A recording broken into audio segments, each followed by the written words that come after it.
নমস্কাৰ আসাম নিউজ এক্সপ্ৰেছলৈ আপোনালোকক স্বাগতম। আজি 6 এপ্ৰিল 2025 তাৰিখে ৰাজ্যিক কাৰ্যালয়ত বিজেপি দলৰ 46 সংখ্যক প্ৰতিষ্ঠা দিৱস উদযাপন কৰা হ'ল। এই অনুষ্ঠানত মুখ্যমন্ত্ৰী ডক্টৰ হিমন্ত বিশ্ব শৰ্মাই AB বাজপেয়ী ভৱনত উপস্থিতি জনাই কৰ্মীসকলক শুভেচ্ছা জনায় আৰু দশকজুৰি দল গঢ়াত অৰিহণা যোগোৱা সকললৈ শ্ৰদ্ধাঞ্জলি অৰ্পণ কৰে। মুখ্যমন্ত্ৰী ডক্টৰ শৰ্মাই দলৰ ইতিহাস আৰু আদৰ্শৰ ওপৰত আলোকপাত কৰি কয়, আমি আন ৰাজনৈতিক দলতকৈ পৃথক আৰু আন ৰাজনৈতিক দলতকৈ একক।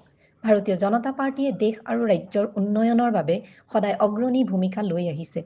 ডক্টৰ শৰ্মাই কয়, ভাৰতীয় জনতা পাৰ্টীয়ে চন্দ্ৰসূৰ্য থাকেমানলৈকে ভাৰত মাতৃৰ সেৱাত নিয়োজিত হৈ জয়যাত্ৰা অব্যাহত ৰাখিব। এই অনুষ্ঠানত দলৰ বিভিন্ন স্তৰৰ নেতৃবৃন্দ, কৰ্মীসকল উপস্থিত আছিল। প্ৰতিষ্ঠা দিৱসৰ কাৰ্যসূচীত দলীয় পতাকা উত্তোলন আৰু আদৰ্শগত আলোচনা কৰা হয়। ধন্যবাদ।